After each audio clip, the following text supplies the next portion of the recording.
안녕하세요. 찬바람이 불기 시작하면서 신규로 임원이 되신 분들이나 퇴임을 앞두고 퇴직금을 수령하시는 분들이 많으실 텐데요.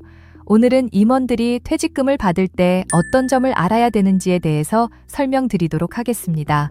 임원분들은 기본적으로 퇴직금의 규모가 큰 편이고 별도의 세법상 규제가 적용되어 세금 계산 시 큰 차이가 발생하게 됩니다.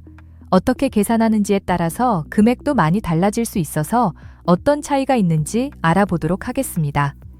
먼저 임원 퇴직소득에 어떤 세금이 부과될까요? 재직 중에는 월급이나 1년의 급여를 받을 때는 근로소득세가 부과되고 퇴직금에 대해서는 퇴직소득세가 적용됩니다. 퇴직금은 근로기간이 장기간 이루어지게 됨으로써 누적된 금액을 한 번에 목돈으로 수령하게 됩니다. 금액이 큰 만큼 높은 세율이 적용되어 수령 금액이 크다면 세금이 클 수 있습니다. 그래서 장기 근속에 대해서는 감면을 적용해줘서 그 기간에 대한 할인이 적용되도록 제도가 운영되고 있어 근로소득 1억, 퇴직소득 1억 이렇게 되면 근로소득 1억 받는 것보다 퇴직소득 1억이 세금 부담이 훨씬 더 적게 됩니다. 특히 근속 기간이 길 때는 세금이 상당히 떨어질 수도 있습니다. 그럼 임원 퇴직금과 관련하여 기억해야 할 중요한 포인트가 있다면 어떤 게 있을까요? 임원의 퇴직금에 대한 세금에 대해서는 두 가지를 먼저 기억하셔야 합니다. 이 규제는 법인세법과 소득세법에 각각 하나씩 있습니다. 내용을 살펴보면 법인세법에서는 이 법인의 회사에서 지급된 퇴직금이 비용으로 인정되느냐 안 되느냐는 부분을 따지고 소득세법에서는 받은 금액이 퇴직소득세로 과세될 수 있느냐 없느냐를 규제하고 있어 퇴직급여로 받는 금액 중 퇴직소득으로 인정되는 한도는 퇴직소득세로, 한도를 초과하는 금액은 퇴직소득이 아닌 근로소득으로 보아 근로소득세로 과세합니다. 그렇다면 임원이 받는 퇴직급여 중 퇴직소득으로 인정되는 한도는 어떻게 계산하게 될까요? 임원이 수령하는 퇴직급여 중 소득세법상 퇴직소득으로 인정되는 한도가 정해져 초과 금액은 근로소득으로 과세됩니다. 그 이전에는 한도가 없었고 처음엔 3배수로 도입 후 지금은 2배수로 법이 바뀌어 적용되고 있습니다. 3배수라 하면 3년치 연봉을 가지고 연평균 총 급여를 산출 후 거기에 10분의 1만큼이 지급할 수 있는 퇴직금인데 3배수니까 10분의 1 곱하기 3만큼을 인정하게 됩니다. 예를 들어 2012년부터 임원으로 재직하여 2025년 퇴직하는 경우 납세자에게 불리한 법은 소급 적용할 수 없어서 종전에 유리한 법은 그대로 적용해주고 변경 시점 이후부터 새로운 법을 적용합니다. 그래서 2012년 1월 1일 이전까지는 아예 한도가 적용이 안 되고 2019년 12월 31일까지는 3배수로 계산한 한도를 적용합니다. 2019년이 지난 2020년 1월 1일부터는 2배수로 적용하게 됩니다. 그러면 이 퇴직소득이라는 게 어디까지를 퇴직으로 보는지 궁금하실 것 같은데요. 퇴직소득이라는 건 현실적인 퇴직을 사유로 지급받는 금액을 퇴직금 퇴직소득 대상으로 보고 있습니다. DC형의 경우 DC의 납입금액과 운용수익, DB 제도이신 분들은 내가 퇴사 시점에 받는 법정 퇴직금이 퇴직급으로 들어갑니다. 그 외에도 위로금, 공로금, 기타, 퇴직 시점에 나오는 어떤 일련의 모든 금액은 전부 다 퇴직소득에 포함이 되고 그 금액이 다 합쳐서 한도 대상이 된다고 보시면 됩니다. 임원 퇴직소득 한도 초과 금액은 근로소득에 포함되어 합산되어 세금을 계산하게 되는데요. 다만 이 부분에 대해서는 건강보험료는 부과되지 않습니다. 임원 승진으로 인해 중간 정산이나 DC형 퇴직연금 중도 인출을 한 경우 임원 한도 계산은 중간 정산일의 다음 날부터 계산을 시작합니다. 그래서 마지막 중간 정산일이 임원 승진 때 중간 정산을 했다면 임원 승진일이랑 동일할 것이고 그때부터 퇴직일까지의 기간에 대해서 한도를 계산하게 됩니다. 다만 세금을 계산할 때도 동일하게 적용한다면 나의 최초의 입사가 오래되어 예전이라면 굉장히 불리한 부분이 있습니다. 그래서 2016년 퇴직소득 특례제도가 도입되면서 세금을 계산할 때는 최초의 입사일부터 정산할 수 있는 제도가 도입되었습니다.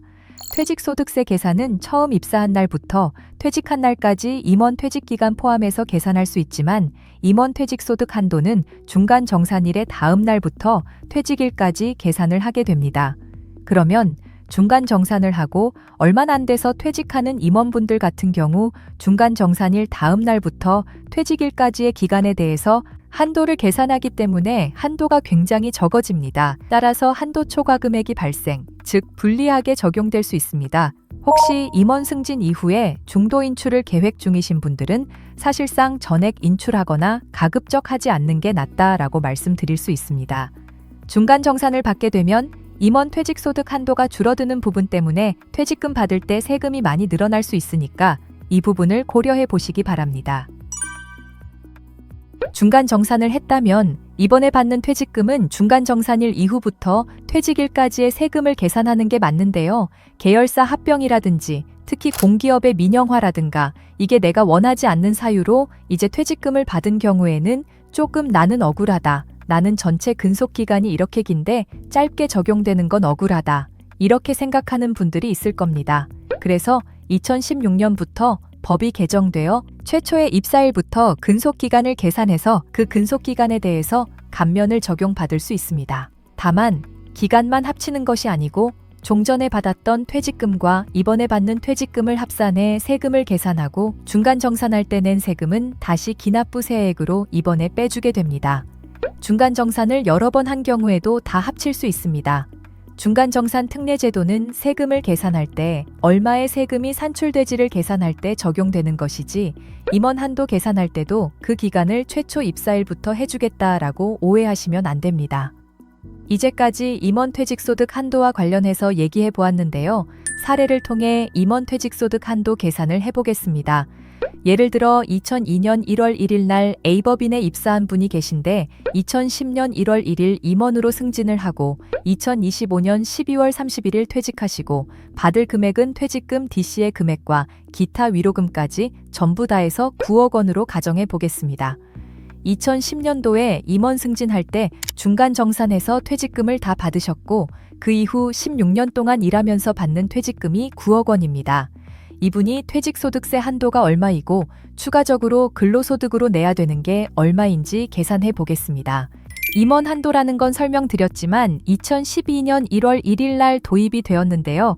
그래서 임원 승진일이 2010년 1월 1일부터 2011년 12월 31일까지 2년 그 기간의 금액에 대해서는 한도를 적용받지 않습니다. 임원이 재직한 기간이 16년이고 그 중에 2년이니까 16년 중 2년분 대략 1억 1250만 원 정도로 무조건 퇴직소득으로 인정받게 됩니다. 12년부터 19년까지는 3회 배수, 그리고 19년 이후인 2020년부터 2025년까지는 2회 배수로 한도를 계산해서 비교하게 됩니다. 12년부터 19년까지 한도를 한번 계산해보면 먼저 계산을 위해 연평균 연봉을 구해야 하는데 계산의 편의상 임원을 하는 동안 연평균 연봉을 2억으로 가정하고 계산해 보겠습니다. 17, 18, 19년도 3년치 연봉이 평균액이 2억이니까 2억의 10%인 2천만 원 의에 3배수인 6천만 원씩을 한 해에 인정해 주는 것인데요. 이분이 8년이니까 6천만 원의 근속연수 8년을 곱하면 4억 8천만 원 정도가 그 기간에 해당하는 한도가 됩니다. 이제 2020년부터 25년 6년 기간에 대해서 2배수의 한도를 계산을 해야 하는데요.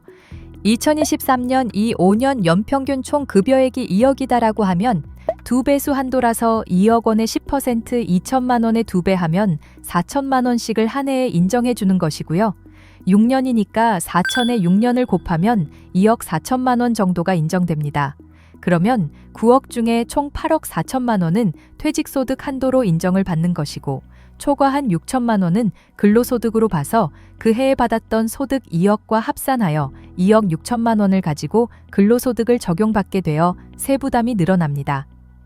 따라서 중간 정산하신 분은 재직 기간 중에 중간 정산한 다음 날부터 한도를 계산하니까 한도가 줄어들 수 있다고 기억해 주시면 되겠습니다. 정리를 해보면 법인세법상의 퇴직소득과 소득세법상의 퇴직소득이라는 게 조금 차이가 난다. 일정 금액이 넘어가면 퇴직소득으로 인정받지 못하고 근로소득으로 넘어갈 수 있다. 그 다음은 임원 될 때 중간 정산을 한 건 합산 처리를 하면 세금을 줄일 수 있다.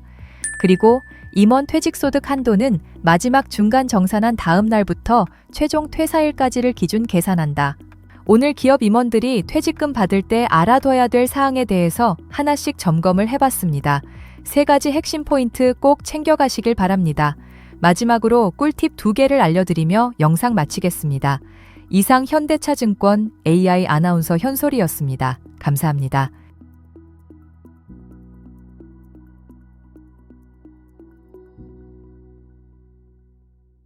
현대차증권 내일의 차이